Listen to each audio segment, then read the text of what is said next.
बच्चों, आज मैं आपको दो जुड़वा बहनों की कहानी सुनाने जा रही हूँ।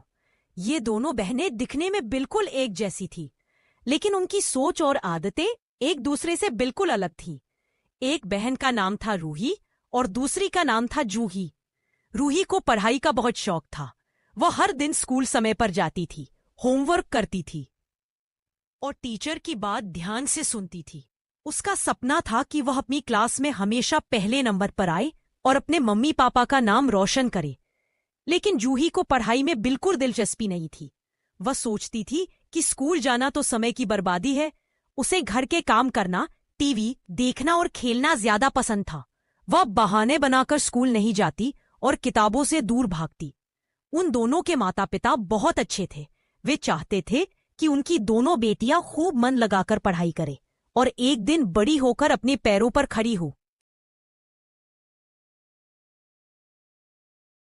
उन दोनों बहनों का मेहनती पिता रोज जंगल में लकड़ियां काटने जाता और वहां से लकड़ियां काटकर लाता था। वो हमेशा लकड़ियां काटते हुए यही सोचता था कि वो अपने बच्चों के लिए कुछ पैसे कमा सके, अपनी बेटियों को अच्छी शिक्षा दिला सके और उन्हें इस गरीबी से निकाल सके। उन दोनों के पापा को एक तो अपनी गरीबी की चिंता रहती थी और साथ ही वह हमेशा यह सोचते रहते थे कि उनकी बेटी, जो न तो पढ़ाई में ध्यान देती है और न ही घर के कामों में मदद करती है, वह आगे चलकर अपनी जिंदगी कैसे चलाएगी। जैसे ही उन दोनों के पापा घर आए, उन्होंने देखा कि दोनों सो रही थीं, तो उन्होंने माँ से कहा, इनको तो जगा दो। ये दोनों अभी तक सोई हुई हैं, इन्हें जगा दो ताकि ये स्कूल जा सके। बेटा जूही और रूही, अब उठ भी जाओ, स्कूल जाने का समय हो गया है। जी माँ, मैं तो उठ गई हूँ, लेकिन मुझे लग रहा है कि जूही आज भी स्कूल नहीं जाएगी। क्योंकि मास्टर जी ने आज टेस्ट लेने का सोचा था, इसलिए वो सोचने लगे कि सवाल की शुरुआत किस बच्चे से करूं। अच्छा तो बच्चों, आज मैं जो भी सवाल पूछूं, जिस बच्चे को उसका जवाब आता हो वो खड़ा होकर जवाब दे सकता है। अच्छा तो बच्चों, बताओ 2 में 4 जोड़ने पर क्या बनेगा? मास्टर जी, 2 में 4 जोड़ने पर 6 बनता है। शाबाश बच्चे, तुमने बिल्कुल सही जवाब दिया है। अच्छा तो बच्चों, बताओ 2 गुना 4 कितना होता है? मास्टर जी, 2 गुना 4 8 होते हैं। शाबाश बच्चे, तुमने बिल्कुल सही जवाब दिया है। अच्छा तो बच्चों, आज हमने गणित के कुछ बेसिक बातें पढ़ी। कल हम विज्ञान पढ़ेंगे।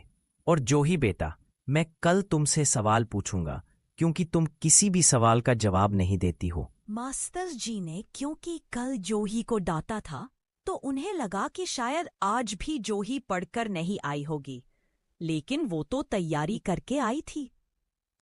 तो बच्चों, आज क्योंकि गणित और विज्ञान का टेस्ट था, लेकिन मैं आज सिर्फ गणित के सवाल पूछूंगा।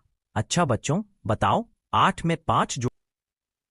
क्योंकि मास्टर जी ने आज फिर से टेस्ट लेने के लिए कहा था, इसलिए उन्होंने दोबारा टेस्ट लिया।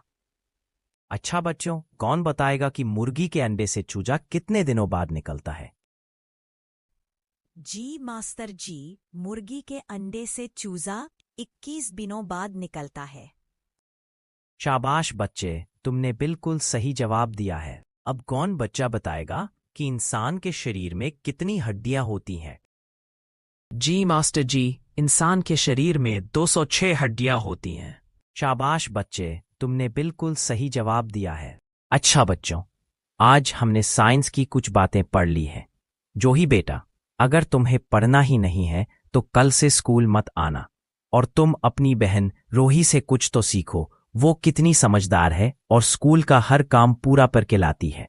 क्योंकि मास्टर जी ने जूही को सबके सामने डांटा, तो वो परेशान हो गई और उसने इसे अपनी बेइज्जती समझा।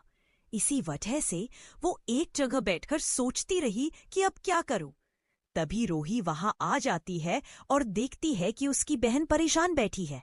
तुम इतनी परेशान क्यों बैठी हो? मैं इसलिए परेशान बैठी हूँ क्योंकि मुझे रोज स्कूल में डांट पड़ती है। अब मैं क्या करूं कि मुझे डांट न पड़े? अब मैं रोज पढ़ाई किया करूंगी, बस। बिल्कुल ठीक कहा। मैं भी अब तुम्हारी पढ़ाई में मदद किया करूंगी। चलो अब घर चलते हैं। आज जैसे ही जूही और रोही के पापा घर आए तो उन्होंने देखा कि उनकी दोनों बेटियां पढ़ रही हैं और वो बहुत खुश हो गए। आज मैं बहुत खुश हूं कि तुम दोनों मेहनत कर रही हो, और जूही को आज पढ़ते हुए देखकर तो मैं बहुत ही ज्यादा खुश हूं। हमेशा ऐसे ही मेहनत करते रहना। जरूर पापा, अब मैं जितनी हो सकेगी उतनी मेहनत किया करूंगी और मैं आपको कुछ बनकर दिखाऊंगी। स्कूल से वापस घर जाते हुए दोनों बहनें बहुत खुश थीं, क्योंकि मास्टर जी जूही की पढ़ाई से बहुत खुश थे और उन्होंने कहा कि जूही को अगली कक्षा में बैठाया जाएगा। इसी वजह से जूही की खुशी देखने लायक थी। तो बच्चों, आज की कहानी से हमने यह सीखा कि कोई भी बच्चा निकम्मा नहीं होता, बस उसे अच्छे से समझाने और साथ देने वाला कोई होना चाहिए।